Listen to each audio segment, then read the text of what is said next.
Good afternoon विद्यार्थिनींनो, कशा आहात? जशा आहात जिथं आहात तिथे सुरक्षित राहा.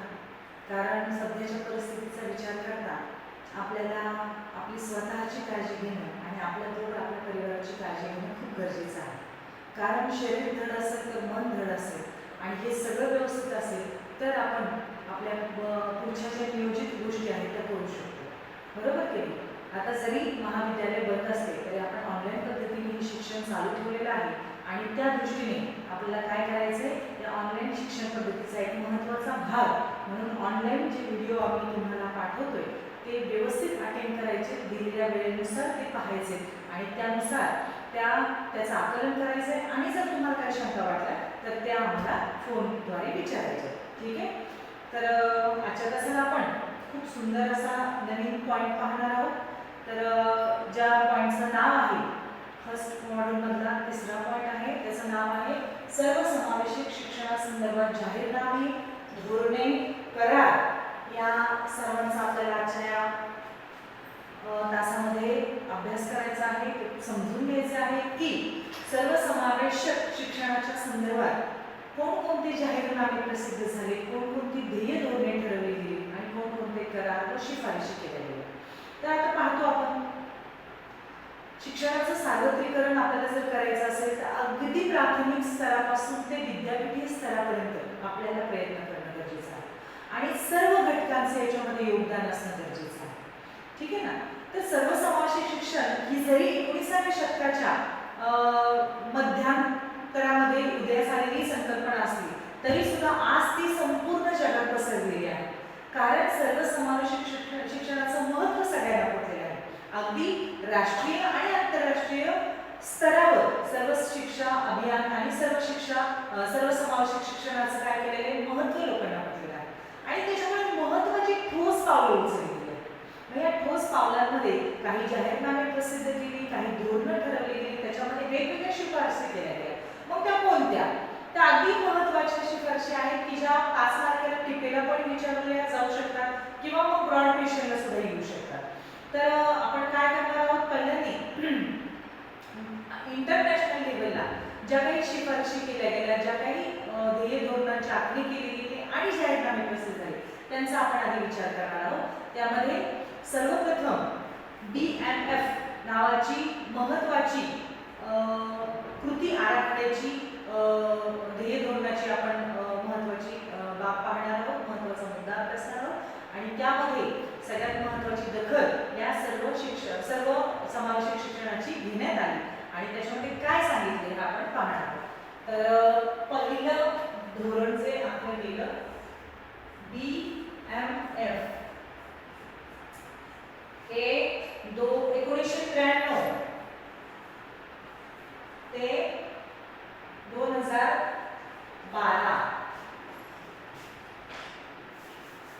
एवढा हा कालावधी या फ्रेमवर्कचा होता. याचा लॉंग फॉर्म आहे BMF, ब्यूको मिलेनियम फ्रेमवर्क.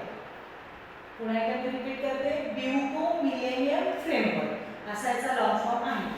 तर काय आहे हे आपण जाणून घेऊया. अक्षम व्यक्तीसाठी सर्वसमावेशक अडथळा विरहित आणि हक्क आधारित समाजाला प्रोत्साहन देण्यास 21व्या शतकात सुरुवात झाली.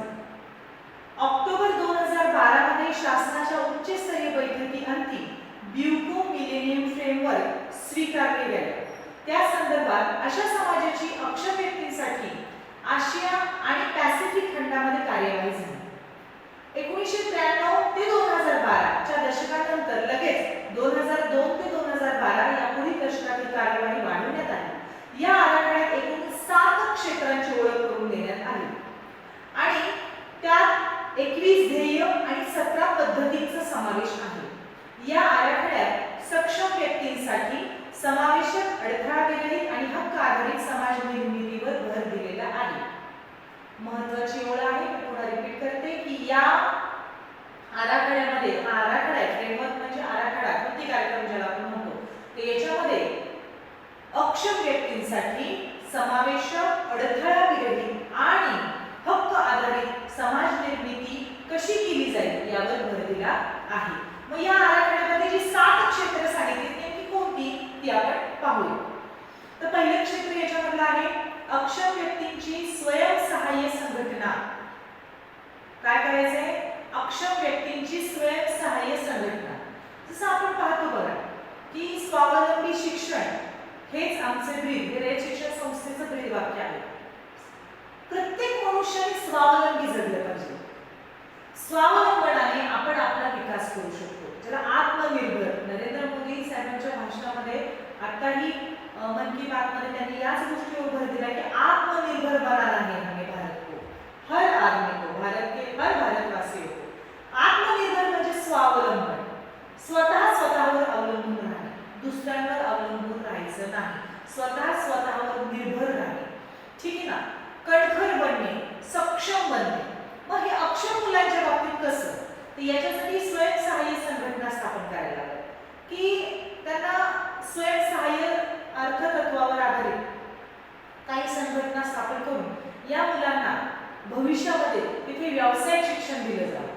या संघटनेद्वारे त्यांचा विकास, त्यांच्या जीवनाची पायाभरणी, त्यांच्या जीवनाच्या उद्दिष्टांची परिपूर्ती त्या संघटनेद्वारे कशी होईल याकडे पाहण्यासाठी हे पहिलं आणि महत्त्वाचं क्षेत्र संघटना यावर फोकस केलेला आहे. 2 आहे अक्षम स्त्रिया. आता बघा अक्षम स्त्रिया हे क्षेत्र दुसरं आहे. आजही समाजामध्ये जसं मी कालच्या तासात सांगितलं की आजही काही समाजामध्ये स्त्रियांना शिक्षणाचा हक्क नाही. एवढंच नव्हे, चूल आणि मूल इतकं मर्यादित क्षेत्र त्यांचं आहे. उंबऱ्याच्या बाहेर यायचं नाहीये त्यांनी. आतमध्येच अशा स्त्रिया या सबला नसणार आहेत, त्या अबला आहेत. अबला म्हणजे अक्षम आहे की त्या स्वावलंबी नाहीये. छोट्या छोट्या गोष्टींसाठी त्यांना पुरुषांवर विशेषतः अवलंबून राहावं लागतं. आणि मग अशा स्त्रिया ज्या आहेत या अक्षम स्त्रियांमध्ये मोडतात. म्हणजे जिथं अक्षम व्यक्ती येते ती व्यक्ती सर्वसमावेशक शिक्षणामध्ये मोडते. तिसरं क्षेत्र आहे अक्षमतेचा लवकरात लवकर शोध आणि त्यावर कार्यवाही. महत्त्वाचा शोध आहे, कारण निदान झालं पाहिजे आपल्याला. बऱ्याचदा असं असतं की ज्या घरात एखादं अक्षम, हँडिकॅप किंवा अपंग मूल जन्माला येतं त्या घरातली पालक ती गोष्ट बाहेर सांगत नाही, बाहेर त्याचा गाड्यागाडा करत नाही, ती लपवून ठेवतात. पण ही गोष्ट किती दिवस? ठीक आहे, बऱ्याचदा असं होतं काही घरात तर हे कुठंतरी पूर्वीचं आम्ही काहीतरी पापं केली किंवा आमच्या हातून काहीतरी चुका झाल्या त्याचं हे फळ म्हणून आमच्या पदरी असं मूल जन्माला आलं. काही घरात रागराग केला जातो अशा मुलांचा.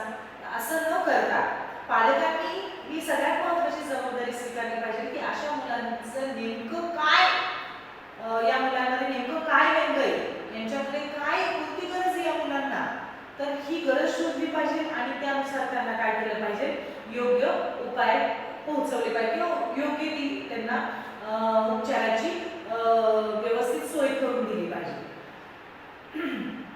पुढील क्षेत्र आहे अक्षम व्यक्तींना शिक्षण, प्रशिक्षण, नोकरी आणि स्वयंरोजगार. आता ही काळाची गरज आहे, कारण ही काय खूप विद्यापीठी लेवलपर्यंत जाणारी मुलं नाही. गेली तर चांगलीच गोष्ट आहे, प्रयत्न आपणही करणार आहोत. पण समजा त्यांनी बेसिक मूलभूत शिक्षण घेतलंय, प्राथमिक झालंय किंवा माध्यमिक पर्यंत आले, हायस्कूल लेवलचं शिक्षण घेतलंय, कामापुरतं शिक्षण झालंय, मग आता त्यांना उदरनिर्वाह आपण त्यांना त्याची सोय करून दिली पाहिजे किंवा त्या संबंधीच्या वाटा त्यांना सांगितल्या पाहिजे की आता काय करता येईल. तर याच्यासाठी त्यांना शिक्षण दिलं पाहिजे. आता अगदी छोट्या छोट्या गोष्टी असतात बघा, फ्रीज, फॅन, छोट्या छोट्या मेकॅनिकल ज्या गोष्टी असतात त्या रिपेअर करण्याचं ट्रेनिंग असतं, ITI ट्रेनिंग असतं. त्यानंतर अगदी छोट्या छोट्या म्हणजे अगदी तुम्ही त्यांना व्यवसायाचं मार्गदर्शन किंवा शिक्षण देऊ शकता किंवा एखाद्या आपल्या भारताची जी जुनी 12 बलुतेदारी होती त्याच्यामध्ये ज्या कला कौशल्य आहेत त्यावर आधारित एखादा लघु उद्योग त्यांना टाकून देऊ शकतो आपण. घर बसल्या एखादा छोटासा कुटीर उद्योग टाकू शकतो आपण. अशा पद्धतीने कुंभारकाम देऊ शकतो, शिवणकाम आहे, अशा वेगवेगळ्या गोष्टी आहेत. गॅरेज असेल, एखादं गॅरेज टाकून दिलं तर तेही त्यांना उपयोगाचं आहे. पण त्याच्या आधी त्यांना ते प्रशिक्षण दिलं पाहिजे, त्यांना त्याच्यावर आधारित नोकरी आणि स्वयंरोजगार उपलब्ध करून दिला पाहिजे. ही जबाबदारी आंतरराष्ट्रीय स्तरावर स्वीकारलेली आहे. त्यानंतर वातावरण निर्मितीसाठी उपलब्धता आणि पब्लिक ट्रान्सपोर्ट. म्हणजे आता जर आपण त्यांना रोजगार उपलब्ध करून दिलाय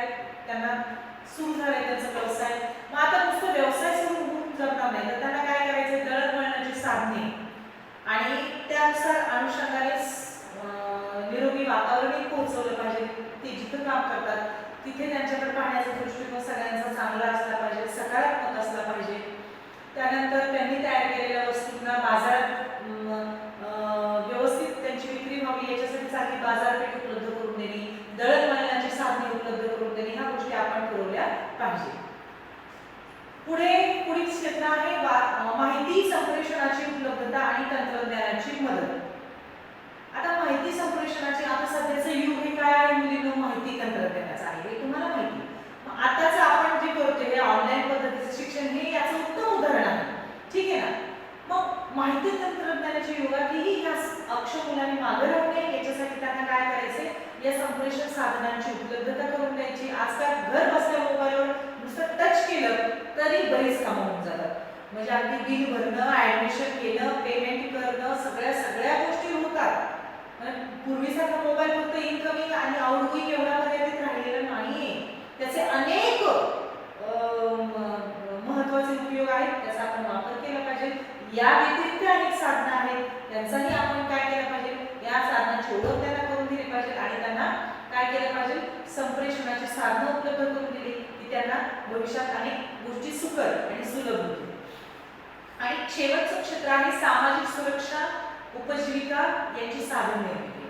सगळ्यात महत्त्वाचं आहे सामाजिक सुरक्षा, कारण यांना व्यवसायाच्या निमित्ताने जर बाहेर पडायचं असेल, दळणवळणाच्या निमित्ताने बाहेर पडायचं असेल तर यांना सामाजिक सुरक्षा असणं गरजेचं आहे. आता आपल्या ग्रामीण भागात नाही, परंतु पुण्यासारख्या ठिकाणी, मुंबईसारख्या ठिकाणी ज्या PMT बसेस असतात तर तिथे हमखास 2 सीट रिझर्व असतात या मुलांसाठी, अक्षम मुलांसाठी, अपंग व्यक्तींसाठी आरक्षित असं त्या सीटच्या वर लिहिलेलं असतं. पहा, जर त्या बसमध्ये कुणी आरक्षित म्हणजे नसेल अपंग तर आपण नॉर्मल माणसं त्याच्यावर बसू शकतो, पण जर असेल तर मात्र तो हक्क आहे की तो त्या सीटवर बसू शकतो, त्याला त्याच्यावर कुणी उठू शकत नाही. किंवा जर तो आलाय आणि दुसरं कुणी बसले तर त्या सामान्य माणसाचं ते काम आहे की स्वतः उठणे आणि या माणसाला तिथे बसवणे. ठीक आहे ना. तर ही सामाजिक सुरक्षा आपण त्यांना दिली. जाण्यासाठी काय असेल तो, समजा आता विमान प्रवास असेल किंवा रेल्वे प्रवास असेल, या भाड्यातही त्यांना बऱ्याच अंशी कन्सेशन मिळतं आणि त्यानुसार ते प्रवासातही त्यांना अडथळा वगैरे त्यांना तो प्रवास करता येतो.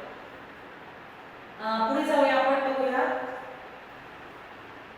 ही जी 7 क्षेत्र आहेत ब्युको मिलेनियम फ्रेमवर्कने सांगितलेले आहेत. या 7 क्षेत्रांच्या आधारे वेगवेगळ्या पद्धती वापरणं गरजेचं आहे आणि या पद्धतींच्या द्वारे म्हणजे जवळजवळ त्यांनी 17 पद्धती सांगितलेल्या आहेत. या 17 पद्धतींच्या आधारे आपल्याला काय करायचं आहे, तर यांना, या अक्षम मुलांना शिक्षणाच्या संधी उपलब्ध करून द्यायच्यात, व्यवसायाच्या संधी उपलब्ध करून द्यायच्यात, अडथळा विरहित सगळ्या गोष्टी करून द्यायच्या आहेत आणि त्यांना आत्मनिर्भर बनवायचं आहे. आता याच्यातील मार्गदर्शक तत्त्वे काय आहेत, याच आराखड्यातील मार्गदर्शक तत्त्वे नेमकी काय सांगतात ते तर पाहूया आपण. ती अपंगत्वाचं शिक्षण, आरोग्य, माहिती संप्रेषण, समान संधी, सामाजिक सेवा आणि रोजगार इत्यादी पुरवण्यात प्रोत्साहन देणे. आता या मुलींना स्पष्टीकरण करण्याची काही अशी विशेष हे नाहीये, डायरेक्ट ओळीच्या ओळी ज्याच्यात आपल्याला लगेच कळतंय की अशी ही शिफारस आणि असं मार्गदर्शक तत्त्वे. ते फक्त आपल्याला लक्षात ठेवायचं आहे की कोणत्या आराखड्यात कोणतं मार्गदर्शक तत्त्व सांगितले, कोणत्या धोरणात कोणत्या शिफारशी सांगिततात. ठीक आहे ना. तर हे मी मार्गदर्शक तत्त्वाची 6 आहे ती मी वाचून दाखवते तुम्हाला. पहिले सांगितलं अपंगत्वाचे शिक्षण, आरोग्य, माहिती संप्रेषण, समान संधी, सामाजिक सेवा आणि रोजगार पुरवण्यात प्रोत्साहन देणे. 2. अपंग विषयक नवीन धोरणे आणि कायदेशीर योजनांचा समावेश करणे. विकलांगता राष्ट्रीय समन्वय संस्था समित्यांची स्थापना करणे. अपंग व्यक्तींचे पुनर्वसन, शिक्षण, आरोग्य इत्यादी सेवा त्यांना पुरविणे. अपंगाची आकडेवारी आणि विश्लेषण व धोरणांची स्पष्ट अंमलबजावणी करणे. आणि 6. अपंग व्यक्तीच्या रोजगार व प्रशिक्षणासंबंधी सक्रिय सहभाग घेणे. सक्रिय सगळ्यात महत्त्वाचं आहे, क्रियाशील राहणे खूप गरजेचं आहे. नुसती धोरणं कागदोपत्री ठेवायची तर त्याची प्रत्यक्ष अंमलबजावणी करायचीच नसेल तर त्या धोरणांना अजिबात अर्थ राहत नाही. त्याच्यामुळे आपल्याला या धोरणांना समजून घ्यायचे आणि या प्रत्येक धोरणाच्या प्रत्येक मार्गदर्शक तत्त्वाची अंमलबजावणी सक्रिय पद्धतीने करायची आहे. तर अशा पद्धतीने पहिलं ध्येय धोरण होतं जे आंतरराष्ट्रीय लेवलचं होतं. आता दुसऱ्या आपण धोरणाकडे वळूया, ज्याचं नाव आहे सलमान का स्टेटमेंट. सलमान खान नाही, सलमान का.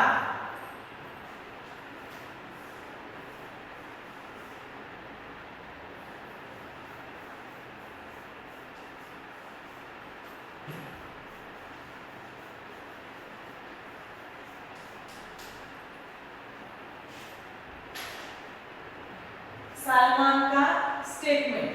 तर बघा सलमान का स्टेटमेंट म्हणजे काय. आता लक्षात राहण्यासाठी सलमान खान लक्षात ठेवलं तरी चालू शकतो, नो प्रॉब्लेम. तर हा 1994 चा जाहीरनामा आहे. 1994 1994. काय सांगितलं याच्यामध्ये बघा. तर स्पेन या देशामध्ये सलमान का नावाचं एक शहर आहे. हे शहराचं नाव आहे बघा. स्पेन या देशामध्ये सलमान का नावाचं एक शहर आहे आणि या शहरामध्ये जगातील 92 देश व 25 जागतिक संघटनांनी एकत्र येऊन समावेशक शिक्षणाची संकल्पना मान्य केली आणि जागतिक स्तरावरती स्वीकारली. किती देश आणि 25 जागतिक संघटना, नॅशनल लेवलच्या ऑर्गनायझेशनचा याच्यामध्ये समावेश होता. आणि यांनी काय केली, समावेशक शिक्षणाची संकल्पना मान्य केली व जागतिक स्तरावरती स्वीकारली. या परिषदेत विशेष गरजा असणाऱ्या मुलांच्या शिक्षणावर चर्चा झाली. त्याचबरोबर धोरणे ठरवली गेली आणि काही निवेदनही मंजूर झाली. म्हणून यांना सलमान का स्टेटमेंट असं म्हटलं जातं. काही स्टेटमेंट मंजूर झाली म्हणून या विधेयकाला, धोरणाला सलमान का स्टेटमेंट असं म्हटलं जातं. ठीक आहे ना. याच्यामध्ये काय शिफारसी सांगितल्या बघा. आता जनरली सगळ्या धोरणामध्ये काही शिफारसी सारख्या असणार आहेत, पण त्या धोरणाचं नेमकं वैशिष्ट्य काय हे आपण लक्षात घेणं गरजेचं आहे. मग आता याच्यामध्ये सुद्धा कोणत्या शिफारसी असणार आहेत ते आपण बघूया. एक, प्रत्येक बालकाला शिक्षण घेण्याचा हक्क असून त्याला त्याच्या क्षमता, समृद्धी आणि पातळीनुसार संपादनाची संधी द्यावी. प्रत्येक बालकाला विशिष्ट अभिरुची, अभियोग्य, शैक्षणिक गरजा या असतात हे लक्षात घेऊन त्यांना शिक्षणाची संधी निर्माण करून द्यावी. वरील वैशिष्ट्ये व गरजांचा विचार करून शालेय प्रणाली, शालेय कार्यक्रमाची रचना करावी. विशेष शैक्षणिक गरजांचा विचार करून त्यांचा सामान्य शाळेत समावेश करावा.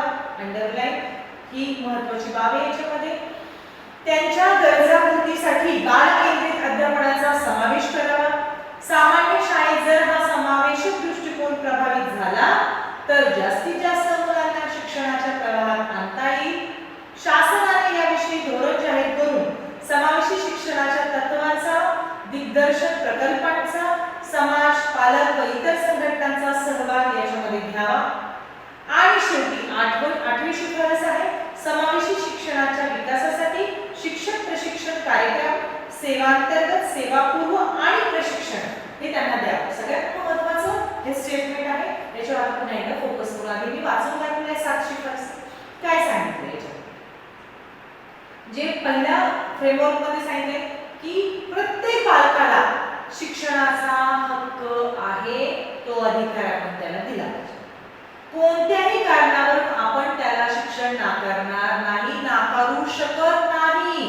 असं जर केलं तर तुमच्यावर गुन्हा दाखल होऊ शकतो R3 नुसार.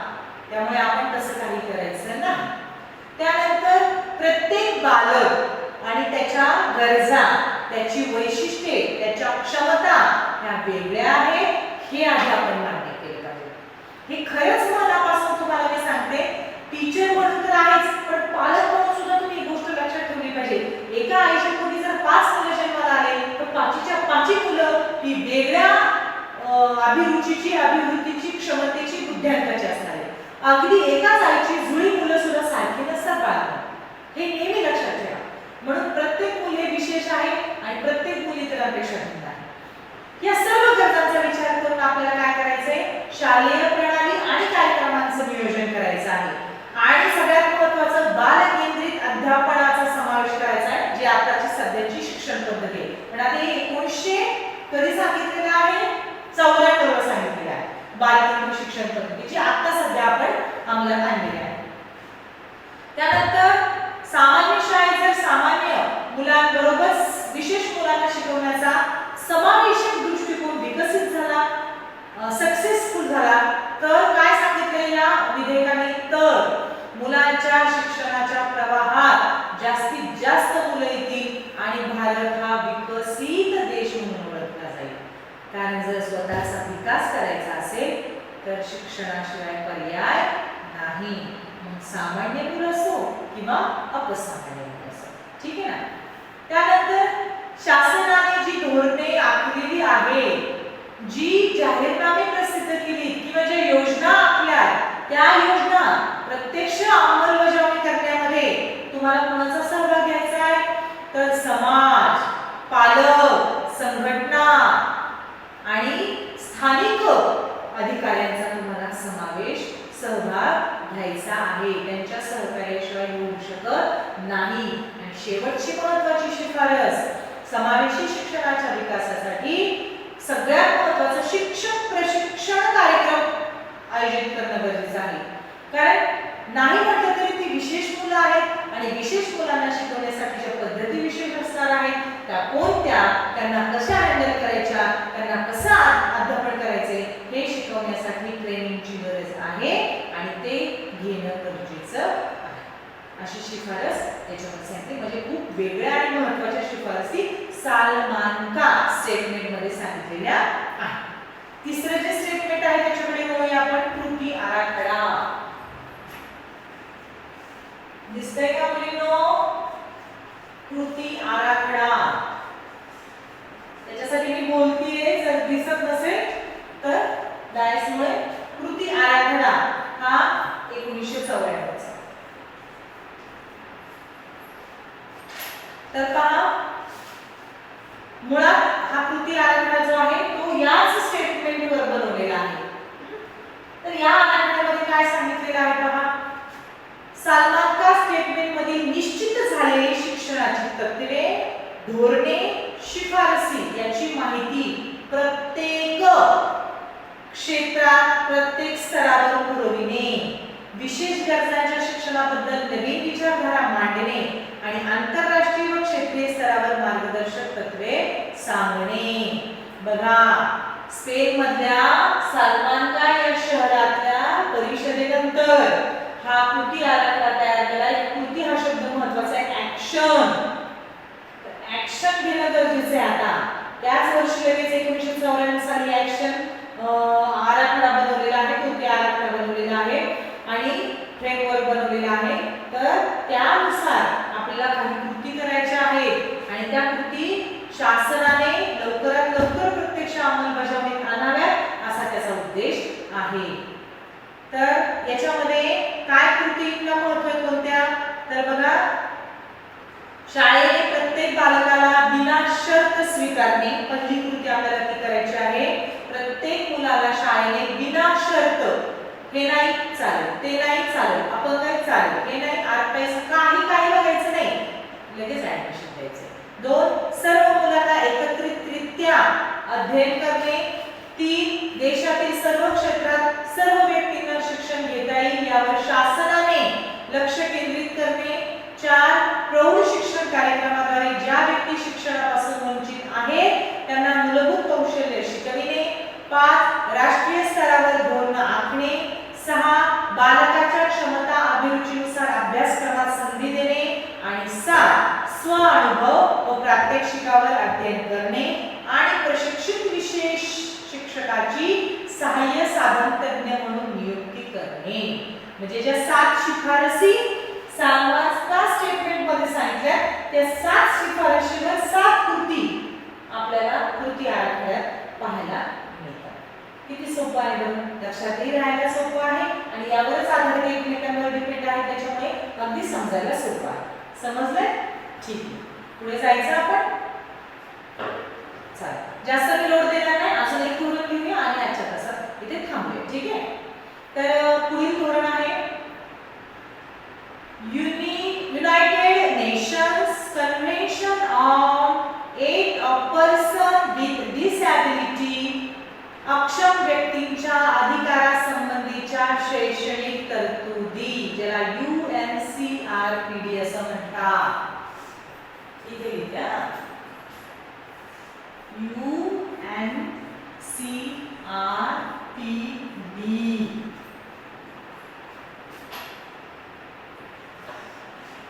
बघा लॉन्ग फॉर्म सांगते. United nations convention on right of person with disability. ठीक आहे, लक्षात आलं? त्याचा शॉर्ट फॉर्म आहे UNCRPD. तर यामध्ये 2006 चा काय सांगितले बघा आता, बालकाच्या मूलभूत हक्क संहिता यामध्ये जगण्याचा, विकासाचा, संरक्षणाचा, सहभागाचा हक्क सांगितलेला आहे. यातील संरक्षणाच्या हक्कामध्ये अपंगत्वामुळे किंवा लिंगभेदामुळे कोणताही भेदभाव, छळ यापासून मुलांना संरक्षण देणे आणि त्याच्यावर भर देणे. म्हणून या संहितेचे प्रमुख 2 प्रकार पडतात. बालकाचे मूलभूत हक्क आणि त्या हक्कांना लाभ व सर्व बालकांना मिळावा, त्या हक्कांचा लाभ सर्व बालकांना मिळावा म्हणून देशाने करावयाच्या कृती. पहिल्यांदी याचे 2 संहितेमध्ये 2 टप्प्यांमध्ये वर्गीकरण केले. पहिल्यांदी बालकाचा हक्क कायदा, मूलभूत हक्क कायदा, आणि दुसरा तो हक्क प्रत्येक मुलाला मिळावा यासाठी करावयाच्या कृती. म्हणजे पहिला टप्पा थिअरी, दुसरा टप्पा प्रॅक्टिकल ऍक्शनचा. तर काय कल्पना सांगितलेली आहेत बघा, कल्पना आहे त्याच्यामध्ये, कारण ही शैक्षणिक तरतुदी आहे त्याच्यामुळे मग कलम आहे. त्याच्यामध्ये पहिलं कलम आहे बालक म्हणजे काय, 18 वर्षाखालील मुलाला, जर एखाद्या राष्ट्रात 18 वर्षाखालील मुलाला युवक मानत असतील तर त्या राष्ट्राने ही व्याख्या बदलावी, त्याला बालकच म्हणायचं. 18 वर्षाखालील मुलांना काय म्हणायचंय, बालक. आश्चर्यकारक आहे पण तेवढं खरंही आहे. त्यामुळेच 18 वर्षाखाली जर मुलाने एखादा अपराध केला तर त्याला बाल सुधारगृहात पाठवतात, बरोबर की नाही. त्याला त्या शिक्षेमध्ये त्याच्या काय करतात, सौम्यता आणतात आणि त्याला ती सुधारण्याचा प्रयत्न देतात किंवा प्रयत्न करतात. कलम 2, सर्व राष्ट्रांना हे मान्य आहे की शारीरिक अथवा मानसिकदृष्ट्या अपंग मुलांना स्वावलंबी व मानाने प्रतिष्ठेचे जीवन जगता यावे आणि समाजात मिसळता यावे. 3, सर्व राष्ट्रांना मुलांच्या शिक्षणाचा हक्क मान्य आहे. सर्वांना शिक्षणाची समान संधी मिळावी. शाळेतील शिस्त राबविताना मुलांचा मान राखला जावा. बरोबर आहे. अगदी त्यामुळेच आरटीई मध्ये दिले. सुरुवातीला आपल्याकडे होतं छडी लागे छम छम विद्या येई घम घम. आता तसं काहीच नाही. छडी हा विषयच नाही, छडी हा शब्दच काढून टाकलाय. अगदी डोळे मोठे करूनही मुलांना बोलायचं नाही. उशीर आला तर तू का आला असं पण विचारायचं नाही. अरे नाही, कारे नाही, आलास बस. इथपर्यंत सौम्यता आणि इथपर्यंत संवेदनशीलता दाखवायची आहे, बरोबर ना. कारण बालकेंद्रित शिक्षण पद्धती आहे काय, आणि त्यात पुन्हा विशेष मुलं आहेत. ठीक आहे. पुढे मुलांच्या शिक्षणाची दिशा कशी असावी याबाबत सर्व राष्ट्रात एकमत आहे आणि ती शारीरिक व मानसिक दृष्टीने सुप्त गुण व व्यक्तिमत्व यांचा विकास व्हावा याच्यासाठी ती दिशा असावी. कारण दिशा योग्य असेल तर दशा होत नाही माणसाची. म्हणून दिशा नेहमी काय असावी, योग्य असावी. तर प्रत्येक राष्ट्राने अक्षम मुलांच्या विकासाची दिशा एकच ठरवावी आणि त्यानुसार प्रयत्न करावे. अशा काही कलमांचा याच्यात समावेश केलाय. मग थोडक्यात काय शिफारसी आपल्याला सांगायच्या त्यांना, विकलांग व्यक्तींना सर्व मानवी अधिकार, मूलभूत स्वातंत्र्य, प्रोत्साहन आणि संरक्षण द्यावे जे काळाची गरज आहे. सर्व व्यक्तींमध्ये कोणताही भेदभाव न करता कायद्याने समान संरक्षण आणि समान त्यांना न्याय मिळावा. कारण आपल्या लोकशाहीची ती मूल्य आहे, बरोबर ना. त्यानंतर अक्षम व्यक्तींना वाजवी निवास व्यवस्था पुरवण्यासाठी योग्य पावले उचलावी. अक्षम महिलांचे सबलीकरण, प्रगती, संपूर्ण विकास करण्यासाठी युनेस्को प्रयत्नशील राहील. अक्षमांना त्यांच्या स्वतःच्या देशात कोणत्याही अपंगत्वाच्या कारणामुळे प्रवेश नाकारता येणार नाही. अक्षम व्यक्तींना त्यांच्या राहण्याच्या जागा निवडण्याची संधी आहे. अक्षम व्यक्ती कर्मचारी व्यक्तींना हालचाल कौशल्य प्रशिक्षणाची तरतूद करावी. अक्षम व्यक्तींना स्वतंत्र अभिव्यक्ती, मत स्वातंत्र्य याचा अधिकार द्यावा. तसेच त्यांना कृतीमध्ये प्राथमिक विचार होईल त्यांचा अशा कृती द्याव्या. त्यांना बांधिलकी, सामाजिक बांधिलकी आणि प्रोत्साहन द्यावं.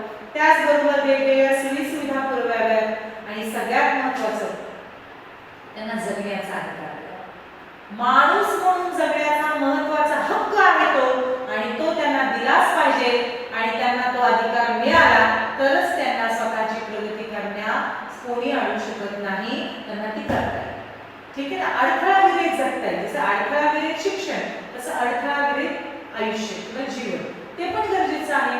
कोणताच हक्क नाही तुम्हाला त्यांच्याकडे वेगळ्या नजरेने पाहण्याचा. त्यांनाही जगू द्या, तुम्हीही जगा. अशा पद्धतीने आपल्या या UNCRPD मध्ये या शिफारशी सांगितल्या, त्याही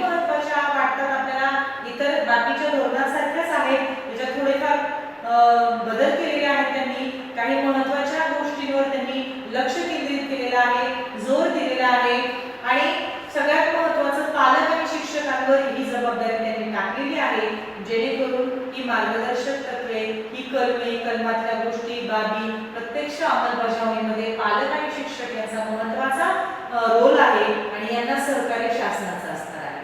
ठीक आहे ना. तर अशा पद्धतीने सर्वांगीण विकासाच्या दृष्टीने अक्षम मुलांसाठी ज्या इंटरनॅशनल लेवलवर दखल घेण्यात आली, इंटरनॅशनल लेवलवर जो विचार विनिमय झाला आणि जी चर्चा झाली, तर त्याच्यामधून आपण पाहिले BMF 1993 ते 2012 BOP मिलेनियम फ्रेमवर्क, सालमानका स्टेटमेंट जे स्पेन शहरामध्ये झालं, कृती आराखडा जे 1994 साली सालमानका स्टेटमेंटवरच आधारित तयार केलं गेलं आणि UNCRPD 2006.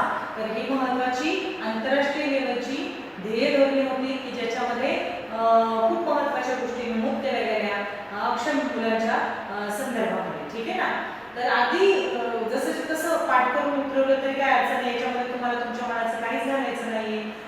स्पष्टीकरण करत असताना काय जे 7 शिकवायचे ते 7च लिहायचे आहे, तुमच्या पद्धतीने त्या मांडण्याच्या टिपा द्यायला जास्तीत जास्त या विचारल्या जाऊ शकतात. त्याच्यामध्ये त्या दृष्टीने त्या धर्तीने आपल्याला अभ्यास करायचा आहे. ठीक आहे. आणि आता राष्ट्रीय लेवलच्या ज्या शिफारशी आहेत किंवा धोरणे आहेत ते आपण पुढच्या तासाला अभ्यास